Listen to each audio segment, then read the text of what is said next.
প্রিয় ভাই বোনেরা, আমরা জানি একদিনে সকল সমস্যার সমাধান হবে না।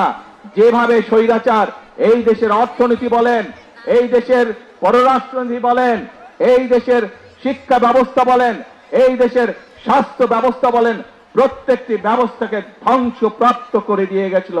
সেই আমরা সরকার গঠন করার পরে দেশের সকল অবস্থাকে আমরা ধ্বংসপ্রাপ্ত পেয়েছি।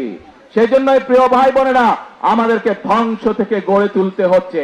এই যে এমপি সাহেব একটু আগে এখানে ব্রিজ এবং রাস্তার কথা বলে গেলেন, যদি দেশে উন্নয়নই হতো তাহলে এই কাজগুলো এত বছরেও হলো না কেন? এই জন্যই হয় নাই, কারণ এর আগে যারা দেশের শাসনভার দখল করে রেখেছিল তারা জনগণের ভোটে নির্বাচিত ছিল না। তারা জোর করে ক্ষমতা দখল করে রেখেছিল এবং সেজন্যই তারা জনগণের জন্য কোনো কাজ করে নাই।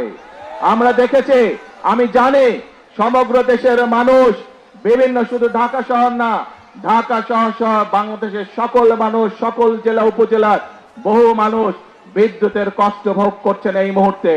কিন্তু এই যে বিদ্যুতের সমস্যা, এই সমস্যা স্বৈরাচার, যে স্বৈরাচারকে এই দেশের মানুষ বিতাড়িত করেছে, তাদের আনপ্ল্যান অপরিকল্পিত পরিকল্পনার জন্য, অপরিকল্পিত বিভিন্ন পদক্ষেপের জন্য আজকে বিদ্যুৎ এবং জ্বালানির এই অবস্থা।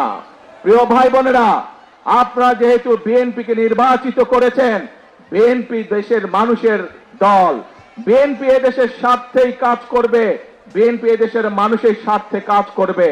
আজকে এখানে দাঁড়িয়ে আপনাদের সামনে আমি বলতে চাই, এই আগামী 27 তারিখে আবার জাতীয় সংসদের অধিবেশন শুরু হবে। সেই জাতীয় সংসদ অধিবেশনে আপনাদের দল, আপনাদের সরকার দেশের মানুষের সামনে জাতীয় সংসদের মধ্যে উপস্থাপন করবে কিভাবে আমরা ইনশাআল্লাহ আগামী 10 বছর এই দেশের বিদ্যুৎ সমস্যার সমাধান করব।